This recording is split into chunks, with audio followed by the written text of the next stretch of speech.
आती है यहाँ पे। तो माइटोकॉन्ड्रिया हमने देख लिया स्टूडेंट्स, अब बारी आती है प्लास्टिड्स की।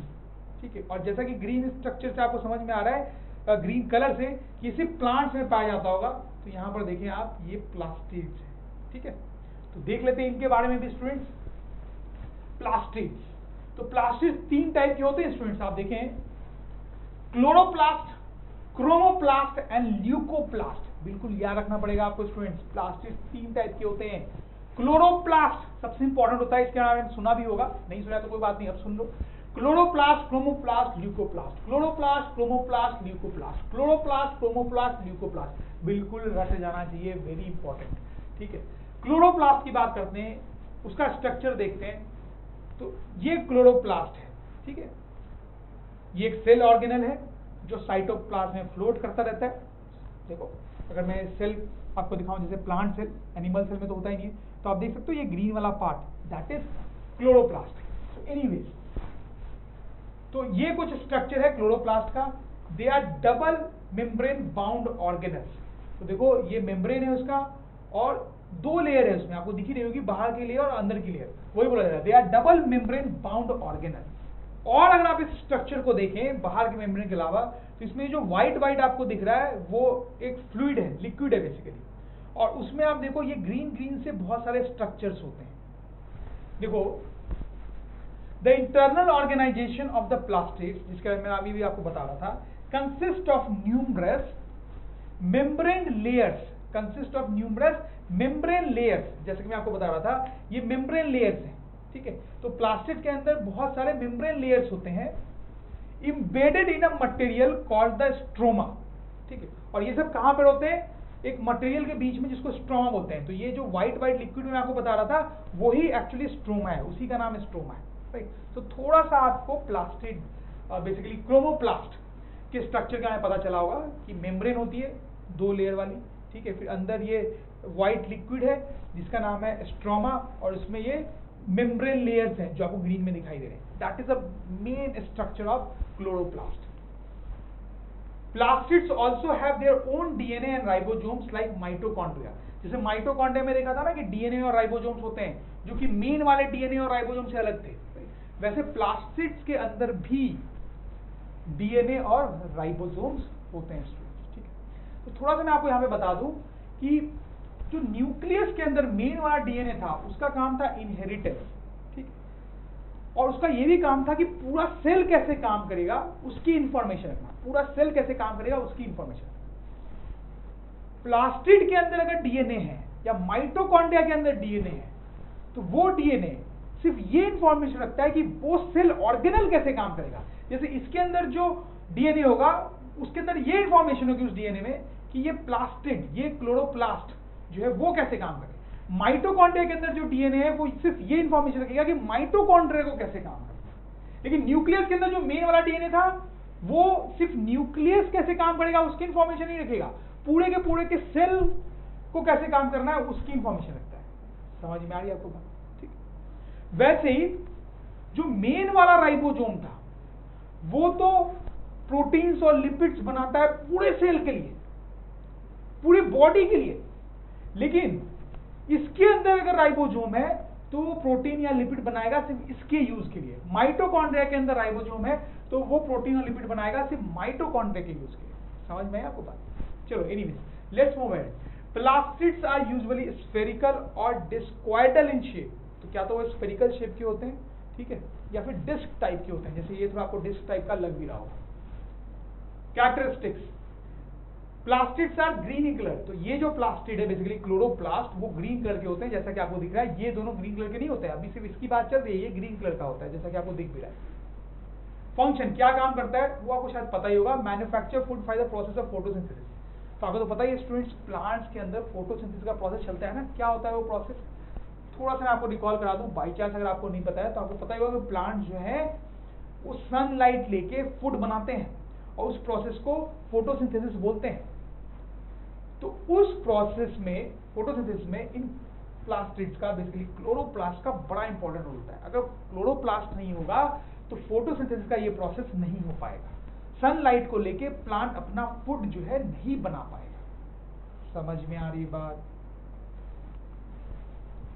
Kitchen of the plant cell, chloroplast को किचन ऑफ प्लांट सेल बोलते हैं क्योंकि उसके कारण ही फूड बन रहा है ना। And also provide green colour to the plants. अच्छा, प्लांट्स का जो ग्रीन कलर होता है वो क्लोरोप्लास्ट के कारण ही होता है। तो आप सोच सकते हो कि सेल के अंदर कितना ज्यादा क्लोरोप्लास्ट होता होगा प्लांट सेल के अंदर। एनिमल सेल के अंदर तो होता ही नहीं है ना, पूरी प्लास्टिड जो है वो सिर्फ प्लांट सेल के अंदर ही होती है, एनिमल सेल के अंदर नहीं होती। तो मैं ये बता रहा था कि प्लांट्स का जो ग्रीन कलर होता है वो क्लोरोप्लास्ट के कारण ही होता है। तो आप सोच सकते हैं कि प्लांट के सेल के अंदर कितने लार्ज अमाउंट में ये क्लोरोप्लास्ट होता होगा कि पूरा का पूरा प्लांट ही आपको ग्रीन दिखने लगता है। समझ में आई बात? तो अब हम बात करेंगे स्टूडेंट्स क्रोमोप्लास्ट की।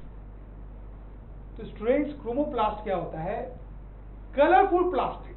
जैसे क्लोरोप्लास्ट तो ग्रीन कलर का था, ये अलग अलग कलर का प्लास्टिड होता है, इसलिए बोल रहे हैं कलरफुल प्लास्टिड। जैसे स्टूडेंट्स प्लांट्स में आपने देखे होंगे फ्लावर्स होते हैं और वो अलग अलग कलर के होते हैं, या कुछ प्लांट्स भी होते हैं जो ग्रीन नहीं बल्कि अलग अलग कलर के दिखते हैं। अभी फ्लावर्स की ही बात करते हैं। तो ये लीव्स जो है वो ग्रीन क्यों दिख रहे हैं स्टूडेंट्स? क्योंकि इन लीव्स में जो सेल्स हैं उन सेल्स में बहुत लार्ज अमाउंट में क्लोरोप्लास्ट है जो कि ग्रीन कलर का है। समझ में आ रही बात? लेकिन ये जो फ्लावर है वो व्हाइट, येलो या पिंक ऐसे क्यों दिख रहे हैं? क्योंकि इसके अंदर जो सेल्स है, इस फ्लावर के अंदर जो सेल्स हैं उन सेल्स में बहुत ज्यादा अमाउंट में क्रोमोप्लास्ट है। समझ में आ रही है बात आपको? तो आपको समझ में आ रहा होगा क्रोमोप्लास्ट के कलरफुल होने का क्या इंपॉर्टेंस है। फ्लावर्स में जो आपको अलग अलग कलर दिखता है वो क्रोमोप्लास्ट के कारण दिखता है। लीव्स का जो जनरली ग्रीन कलर दिखता है वो क्लोरोप्लास्ट के कारण दिखता है। कुछ ऐसे प्लांट्स भी होते हैं स्टूडेंट जिनके लीफ भी कलरफुल होते हैं, आपने देखे होंगे, डेकोरेशन के लिए काफी यूज करते हैं उनको। तो उनके लीफ में ग्रीन की जगह पे अलग कलर क्यों है वो भी आपको समझ में आ रहा होगा, because of the presence of chromoplast in those leaves, right student? तो फंक्शन क्या है क्रोमोप्लास्ट का? Provides colour to flowers and fruits. Fruits के साथ भी यही बात है, राइट स्टूडेंट? अब बात करते हैं ल्यूकोप्लास्ट की। ल्यूकोप्लास्ट जो है, आप देखो ये उसका फोटोग्राफ है, ये कलरलेस प्लास्टिड है। Green colourful and this is colourless. Colourless और व्हाइट कलर प्लास्टिड, ठीक। इसका रोल क्या होता है? Helps in the storage of various substances like starch, protein and fats. तो इसका रोल बड़ा सिंपल है।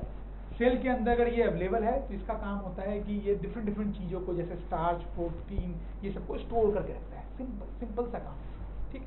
तो याद रख पाएंगे स्टूडेंट्स कि प्लास्टिड 3 टाइप के होते हैं, क्लोरोप्लास्ट, क्रोमोप्लास्ट एंड ल्यूकोप्लास्ट। और तीनों के बारे में मैंने आपको जो जो बताया वो आपको याद रहेगा, राइट? फाइन स्टूडेंट्स, तो प्लास्टिड्स भी हमने पढ़ लिया है। Now we come to the last cell organelle that you want to study, that is vacuole. और वो आप देख सकते हो येलो कलर से आपको पता चल रहा है कि वो प्लांट सेल में भी होता है और एनिमल सेल में भी होता है, राइट स्टूडेंट्स? लेकिन इंपॉर्टेंट बात ये है कि देखो प्लांट सेल में जो वैक्यूल है बहुत बड़ा होता है और एनिमल सेल में बहुत ही छोटा होता है। एनिमल सेल में वैक्यूल का बहुत इंपॉर्टेंट रोल नहीं होता है, जो बहुत छोटा है। लेकिन प्लांट सेल में वैक्यूल बड़ा इंपॉर्टेंट होता है, इसलिए वो बहुत बड़ा है। तो this is a very important point which you need to note कि प्लांट्स में ये बड़ा है और एनिमल्स में वो छोटा है, ठीक है? फाइन स्टूडेंट्स, तो स्ट्रक्चर ऑफ वैक्यूल बड़ा सिंपल सा स्ट्रक्चर होता है, कुछ खास बात नहीं होता है इसमें। एक बैग लाइक स्ट्रक्चर है और जैसा मैंने बताया इसके अंदर प्रोटीन या स्टार्च या जो भी लिक्विड टाइप की चीज स्टोर करनी होती है वो इसके अंदर होता है। तो it is simply a bag like structure. In plant cell they are filled with fluid called sap. तो इसके अंदर जो भी लिक्विड स्टोर होती है उसको क्या बोलते हैं? सैप। क्या बोलते हैं? SAP. Please remember this word, SAP. SAP क्या है? वैक्यूल के अंदर जो भी लिक्विड स्टोर है उसको सैप बोलते हैं, राइट? सैप क्या होता है? SAP consist water, amino acid, glucose and salt. तो मैंने आपको बताया उसके अंदर जो भी लिक्विड है उसको सैप बोलते हैं। उसमें क्या क्या कंपोनेंट्स होते हैं जनरली आपको याद रखना है।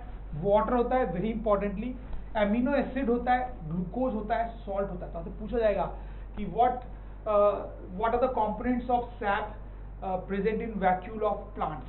तो आप बताओगे water, amino acid, glucose and salt. Characteristic of vacuole in plant cells, vacuoles are large in size, जैसा कि मैंने आपको पहले ही बताया था, आप देख सकते हो यहाँ पे, right? In animal cells vacuoles are small in size, जैसा कि मैंने आपको पहले ही बताया था, आप देख भी सकते हो। Vacuoles consist of liquid solid filled in a membrane, जैसा कि मैंने आपको बताया तो जनरली लिक्विड ही होता है इसके अंदर, लेकिन कभी कभी कुछ सॉलिड सब्सटेंस भी हो सकते हैं। In mature plant cells it occupies up to 90% of cell volume. मतलब जो प्लांट सेल्स मैच्योर हो जाते हैं, काफी पुराने हो जाते हैं, उनमें वैक्यूल खास करके बहुत बड़ा होता है, इतना बड़ा होता है कि सेल के अंदर का 90% तक स्पेस हो सकता है कि वही ऑक्युपाई कर रहा हो, ठीक है, और बाकी ऑर्गेनल्स सिर्फ 10% पार्ट में ही रह रहे हो, ऐसा हो सकता है। Due to its size, other organelles including nucleus shift towards plasma membrane. Student बहुत सिंपल सी बात है कि ये आप देख ही सकते हो, ये इतना बड़ा होता है कि पूरा स्पेस बीच का यही ऑक्युपाई करता है। तो बाकी जितने भी ऑर्गेनल्स हैं वो कोने में चले जाते हैं, प्लाज्मा मेम्ब्रेन या सेल मेम्ब्रेन के पास चले जाते हैं, तो ये न्यूक्लियस है, ये भी बिल्कुल प्लाज्मा मेम्ब्रेन को टच हो गया है, ठीक है। अदरवाइज अगर ये वैक्यूल छोटा होता ना तो न्यूक्लियस जो है वो बीच में कहीं होता, लेकिन वैक्यूल ने पूरी स्पेस ऑक्युपाई कर लिए तो न्यूक्लियस को और बाकी ऑर्गेनल्स को साइड में जाना पड़ रहा है, सिंपल सी बात है। वैक्यूल का फंक्शन क्या होता है? It provides turgidity to the cell, मतलब सेल को एक टफनेस प्रोवाइड करता है, राइट। इसके होने से सेल थोड़ा टफ हो जाता है, टफ प्लांट का सेल खास करके। एनिमल के सेल में उतना फर्क नहीं पड़ता है क्योंकि उसमें तो ये बहुत ही छोटा होता है। Many substances of importance in the life of the plant cell are stored in vacuoles. Plant cell के लिए बहुत सारी जो इंपॉर्टेंट चीजें होती हैं वो वैक्यूल में स्टोर होती हैं। Please note this. These include amino acids, sugars and various organic acids and some proteins. ये हमने पहले ही बात किया है। These include amino acids, sugars, various organic acids and some proteins. In single-celled organisms like amoeba, the food vacuole contains the food items that the amoeba has consumed. अब vacuole कुछ और function देखेंगे। तो देखो अभी तक जो मैंने आपको वैक्यूल बताया वो बेसिकली प्लांट से रिलेटेड था, क्योंकि उसी में वो बहुत बड़ा होता है, उसी में उसका मेन रोल होता है, ठीक। लेकिन कुछ लिविंग ऑर्गेनिज्म में वैक्यूल थोड़ा अलग टाइप का भी हो सकता है, उसके थोड़े अलग अलग टाइप के भी रोल हो सकते हैं। उसी से रिलेटेड कुछ एक दो एग्जाम्पल हम देखने वाले हैं। जैसे स्टूडेंट्स आपको याद होगा अमीबा, याद आ रहा है? यूनिसेलुलर ऑर्गेनिज्म, बहुत छोटा होता है, माइक्रोस्कोप से ही देखना पड़ता है, उसमें भी वैक्यूल होता है, आप देख रहे हो। लेकिन इसको फूड वैक्यूल बोलते हैं। क्यों फूड वैक्यूल बोलते हैं? क्योंकि इसके अंदर फूड है, ये वो फूड है जो अमीबा ने खाया है, तो इस वैक्यूल के अंदर फूड होता है। तो आप देख सकते हो ये थोड़ा अलग टाइप का वैक्यूल है, इसके अंदर लिक्विड नहीं है, राइट। और क्योंकि इसके अंदर फूड है इसलिए इसको फूड वैक्यूल बोलते हैं। हायर क्लासेस में और डिटेल में आप पढ़ोगे कि ये जो फूड वैक्यूल है अमीबा के अंदर वो कैसे फंक्शन करता है। एनीवेज वही यहाँ पे लिखा हुआ है। In single celled organisms like amoeba, the food vacuole contains the food items that the amoeba has consumed. समझ में आ रही बात? तो वैक्यूल के अलग अलग ऑर्गेनिज्म में अलग अलग टाइप के थोड़े रोल हो सकते हैं। इन सम यूनिसेलुलर ऑर्गेनिज्म, कुछ और अलग टाइप के जो यूनिसेलुलर ऑर्गेनिज्म होते हैं, specialised vacuoles also play important roles. उसमें स्पेशलाइज्ड वैक्यूल्स होते हैं, मतलब वहां पे जो वैक्यूल्स होते हैं उनके कुछ स्पेसिफिक फंक्शंस होते हैं। जो प्लांट में वैक्यूल होते हैं उससे थोड़े अलग होते हैं। तो in some unicellular organism specialized vacuoles also play important roles in expelling excess water and some waste from the cell. तो स्टूडेंट जैसे हम बॉडी में फूड लेते हैं उसके बाद हम क्या करते हैं, हमारे बॉडी में जो एक्सेस वाटर है वो टॉयलेट में जाके निकालते हैं, जो एक्सेस सॉलिड सब्सटेंस है वो भी टॉयलेट में जाके निकालते हैं। तो बहुत सारे यूनिसेलुलर ऑर्गेनिज्म में अलग अलग टाइप के वैक्यूल्स होते हैं जो उनको बॉडी से एक्सेस वाटर निकालने में हेल्प करते हैं। जैसे हम अपने बॉडी से एक्सेस वाटर निकालते हैं, वैसे उनमें वैक्यूल्स उस एक्सेस वाटर को निकालने में उसकी हेल्प करते हैं, या जो भी एक्सेस फूड है, जो अनवांटेड फूड है, वो उनकी बॉडी से निकालने में हेल्प करते हैं। तो जो एक्सक्रीशन का काम हमारे बॉडी में होता है उसी काम को यूनिसेलुलर ऑर्गेनिज्म में, कई सारे यूनिसेलुलर ऑर्गेनिज्म में करने के लिए अलग अलग टाइप के वैक्यूल्स होते हैं। I hope you understand this. Higher classes में इसके बारे में और डिटेल में हम देखेंगे, राइट। तो स्टूडेंट्स मैंने इस स्लाइड में आपको बेसिकली ये बताया कि वैक्यूल्स थोड़े अलग अलग टाइप के भी हो सकते हैं, खासकर यूनिसेलुलर ऑर्गेनिज्म में। जैसे मैंने अमीबा की बात की, ठीक है, जहां पे फूड वैक्यूल था। फिर मैंने बताया आपको कि और बहुत टाइप के यूनिसेलुलर ऑर्गेनिज्म होते हैं जिसमें वाटर और अनवांटेड सब्सटेंस को बॉडी से निकालने में वैक्यूल्स रोल प्ले करते हैं। अभी ज़्यादा घबराने की जरूरत नहीं है, अभी आपको थोड़ा थोड़ा समझ में आ रहा होगा, पूरा डिटेल प्रोसेस का हायर क्लासेस में ही देख पाएंगे students. I hope you get this. Fine students, तो अब हमने वैक्यूल भी पढ़ लिया है। तो देखो सेल वॉल पढ़ा, सेल मेम्ब्रेन पढ़ा, cytoplasm, nucleus, ribosome, endoplasmic reticulum, Golgi body, lysosome, mitochondria, plastids, vacuole. तो सबसे पहले तो आपको ये दिख रहा है कि सेल वॉल और प्लास्टिड सिर्फ प्लांट में होते हैं, बाकी सब दोनों में होते हैं। सबके कैरेक्टरिस्टिक, स्ट्रक्चर, फंक्शन हमने ब्रीफली पढ़े, ठीक है। आई एम श्योर आपको मजा आया होगा, समझ में भी आया होगा, आपको वो सब याद करना है। इस चैप्टर में ये थोड़ी सी प्रॉब्लम है कि याद करने के लिए बहुत सारी चीजें, इनफैक्ट बायोलॉजी के किसी भी चैप्टर में ऐसा ही होता है। ऐसे में आपको पहले भी बताया था मैंने कि ऐसे ये बहुत ही बड़ा चैप्टर है अपने आप में, हाई क्लासेस में बहुत और डिटेल में आप इसको पढ़ोगे, बट अभी के सिलेबस के अकॉर्डिंग हमने बहुत अच्छे से इसको पढ़ा है, राइट। तो स्टूडेंट्स अब हम देखने वाले हैं types of cell. Students cells जो होते हैं वो दो टाइप के होते हैं, ध्यान देंगे नाम पे आता, PRO प्रो कैरियोटिक सेल, एक होता है प्रो कैरियोटिक सेल, ध्यान से देखेंगे। दूसरा होता है यू कैरियोटिक सेल। क्या नाम है students? Prokaryotic cell, eukaryotic cell. Prokaryotic cell, eukaryotic cell. तो सेल होते हैं, ये तो आपको पता ही है, सारे प्लांट्स, एनिमल, जितने भी लिविंग ऑर्गेनिज्म है बेसिकली उनकी की पूरी बॉडी सेल से ही बनी होती है। हमारी भी पूरी की पूरी बॉडी सेल से ही बनी हुई है स्टूडेंट्स। तो आप समझ सकते हैं कि दुनिया में हर जगह सेल ही सेल है, जहां पर भी लिविंग ऑर्गेनिज्म है वहां पे सेल ही है। जितने भी ये सेल्स हैं उनको दो कैटेगरी में डिवाइड करके सोचा जा सकता है, prokaryotic cell and eukaryotic cell.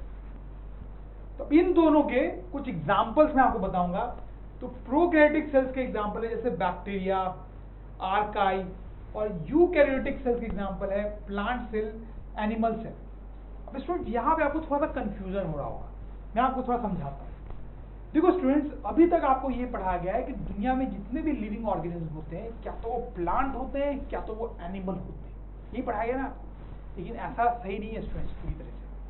आगे आने वाले क्लासेस में और चैप्टर्स में हम पढ़ेंगे कि ज्यादातर लिविंग ऑर्गेनिज्म जो हम आसपास देखते हैं वो क्या तो प्लांट या एनिमल होते हैं।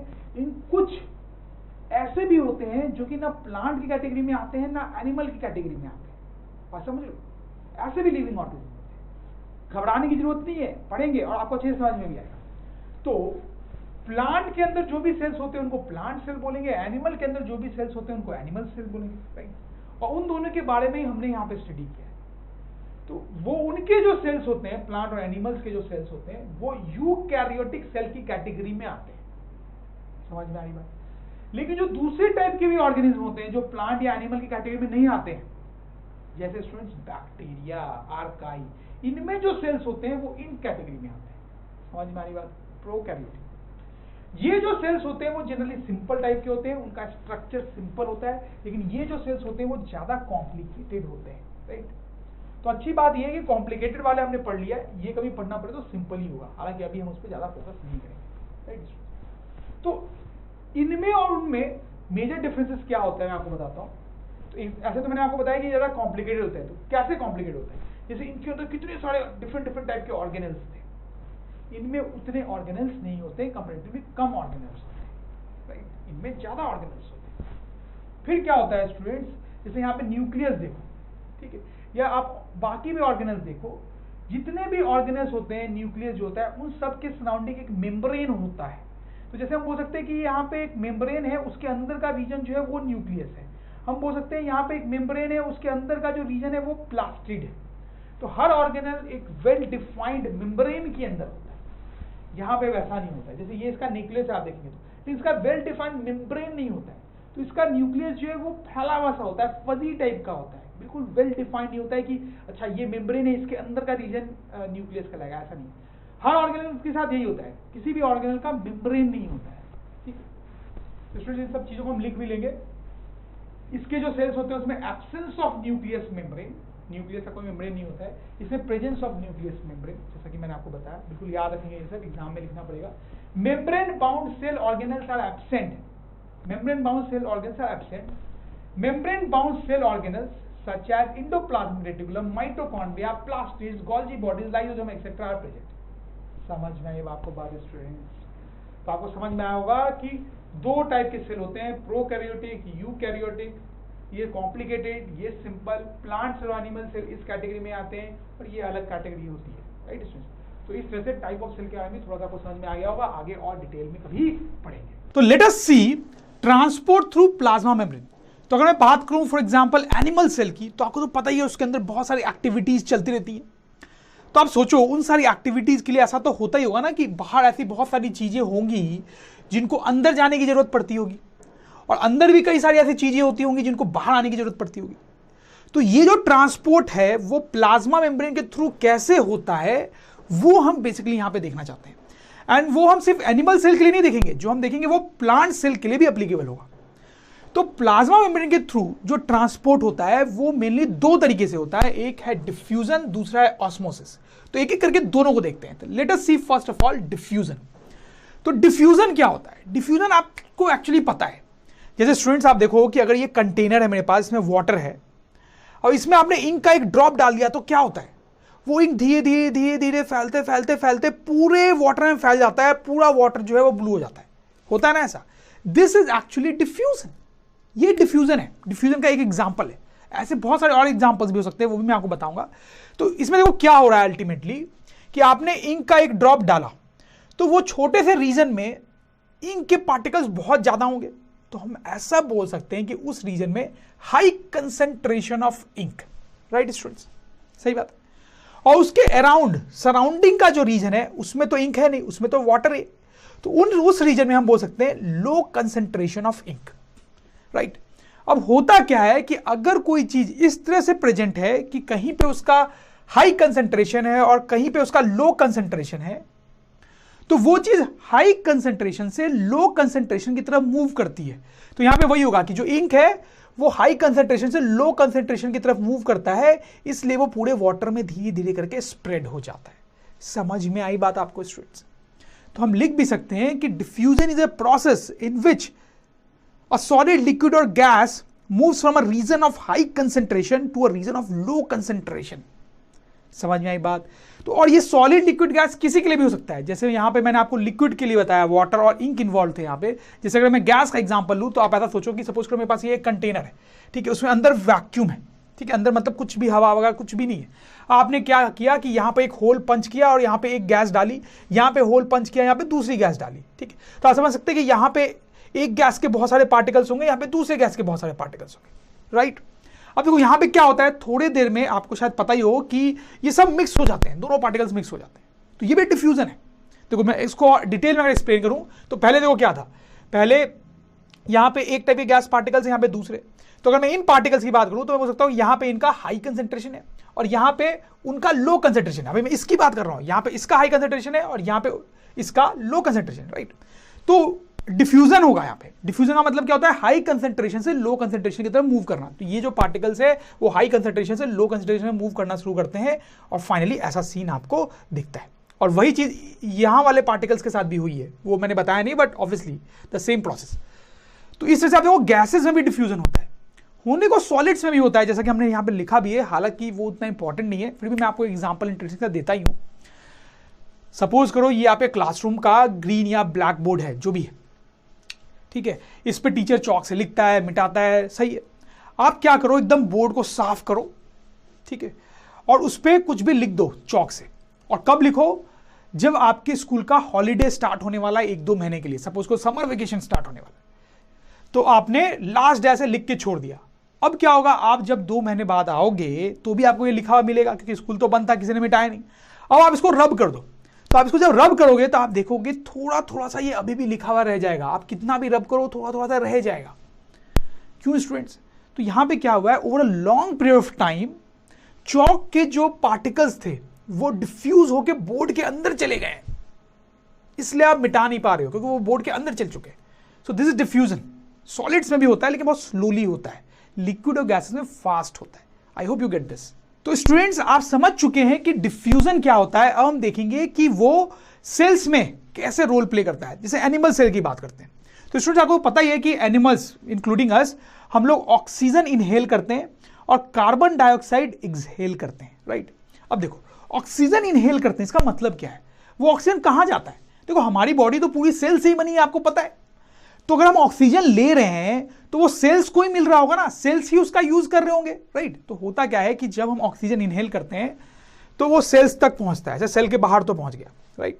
अब देखो अंदर कैसे जाएगा, तो सेल के बाहर ऑक्सीजन पहुंच गया, उसके पार्टिकल्स पहुंच गए, तो बाहर तो हो गया हाई कंसेंट्रेशन ऑफ ऑक्सीजन, लेकिन अंदर उतने पार्टिकल्स नहीं होते हैं अभी ऑक्सीजन के, तो अंदर हो गया लो कंसेंट्रेशन ऑफ ऑक्सीजन। तो अब क्या होगा स्टूडेंट्स, यहां पे diffusion from high concentration to low concentration, मतलब अंदर की तरफ ऑक्सीजन के पार्टिकल्स जाएंगे। तो इस तरह से ऑक्सीजन सेल के अंदर जाता है, डिफ्यूजन होता है थ्रू प्लाज्मा मेम्ब्रेन। फिर अंदर ऑक्सीजन जाता है, फिर वहां पे बहुत सारी केमिकल रिएक्शंस होती हैं, वो अभी हमारा जानना एम नहीं है। तो आपको समझ में आया कैसे ट्रांसपोर्ट ऑफ ऑक्सीजन हुआ इनसाइड सेल थ्रू डिफ्यूजन। उसी तरह से स्टूडेंट्स मैंने आपको ये भी बताया कि कार्बन डाइऑक्साइड एनिमल्स एक्सहेल करते हैं, तो मतलब हम बॉडी से कार्बन डाइऑक्साइड निकाल रहे हैं, तो इसका मतलब कि बॉडी में कार्बन डाइऑक्साइड प्रोड्यूस हो रहा होगा ना, तभी तो निकाल रहे हैं ना। तो बॉडी में प्रोड्यूस हो रहा है मतलब क्या, बॉडी तो पूरी सेल से बनी हुई है, ठीक है। तो बॉडी में प्रोड्यूस हो रहा है इसका मतलब सेल्स में प्रोड्यूस हो रहा है। तो देखो बताता हूं क्या होता है यहाँ पे। तो सेल्स के अंदर बहुत सारी रिएक्शंस होती हैं और उनमें से कुछ रिएक्शंस में कार्बन डाइऑक्साइड प्रोड्यूस होता है। तो अंदर आप समझ सकते हो कि बहुत सारे कार्बन डाइऑक्साइड के पार्टिकल्स हो जाएंगे, बाहर तो है नहीं। तो अंदर हो गया high concentration of carbon dioxide और बाहर हो गया लो कंसेंट्रेशन ऑफ कार्बन डाइऑक्साइड। तो अब क्या होगा, diffusion through plasma membrane. Plasma membrane के थ्रू डिफ्यूजन होगा और ये कार्बन डाइऑक्साइड के पार्टिकल्स हाई कंसेंट्रेशन से लो कंसेंट्रेशन की तरफ बाहर जाएंगे। समझ में आया बात आपको स्टूडेंट्स। तो इस तरह से आप देखो गैसेस का एक्सचेंज हो रहा है थ्रू डिफ्यूजन। वैसे प्लांट्स में भी होता है, प्लांट्स के सेल्स में भी होता है। अगर आप प्लांट के सेल की बात करोगे तो उसमें भी ऐसे ही गैसेस का डिफ्यूजन होता है, अंदर से बाहर, बाहर से अंदर। फाइन। तो अब हम बात करेंगे ऑस्मोसिस की। ऑस्मोसिस भी आपको पता है स्टूडेंट्स, आपके घरों में होता है। स्टूडेंट्स आपकी मॉम रात को कई बार आलमंड को वाटर में ऐसे भिगो के छोड़ देती होंगी और फिर सुबह तक क्या हो जाता है, आलमंड बड़े हो जाते हैं। This is an example of osmosis. हाँ, अब इस ऑस्मोसिस को समझने के लिए आपको सबसे पहले समझना पड़ेगा कि what is semi permeable membrane.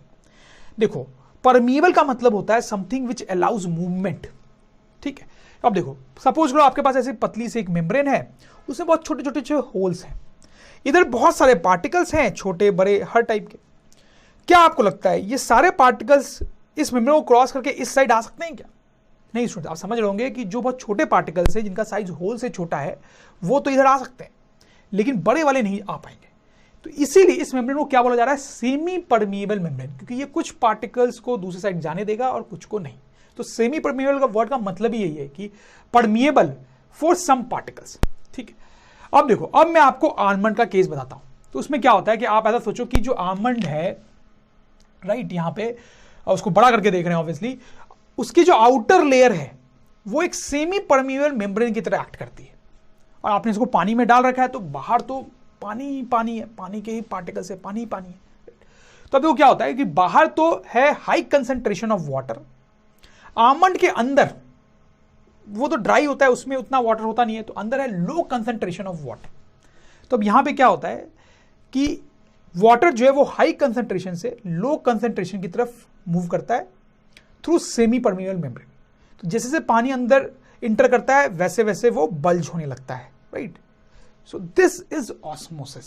तो ऑस्मोसिस को हम ऐसे डिफाइन भी कर सकते हैं कि osmosis is movement of water from high concentration to low concentration through semi permeable membrane. अब आगे बढ़ने से पहले आपको दो तीन टर्म्स अंडरस्टैंड करने पड़ेंगे। Hypertonic solution and hypotonic solution, क्या मतलब है इनका? सपोज करो आपने यहां ग्लास में थोड़ा वाटर लिया, यहां ज्यादा वाटर लिया, ठीक है। यहां पे बहुत सारा शुगर लिया, उसके जगह पे सॉल्ट भी ले सकते हो या कुछ भी ले सकते हो जो वाटर में डिजोल्व हो जाए, तो शुगर की बात करते हैं। यहां पे थोड़ा सा शुगर लिया, ठीक है, अब डिजोल्व कर दिया आपने, ठीक। तो यहां पे भी आपके पास एक सॉल्यूशन बना वाटर और शुगर का, और यहां भी बना। तो ये जो सॉल्यूशन है इसको हम बोलेंगे हाइपरटोनिक सॉल्यूशन और इसको बोलेंगे हाइपोटोनिक सॉल्यूशन। हाइपरटोनिक सॉल्यूशन वैसा सॉल्यूशन होता है जिसमें वाटर का कंसंट्रेशन कम होता है और दूसरों चीजों का कंसंट्रेशन ज्यादा होता है, जैसे यहां पे शुगर।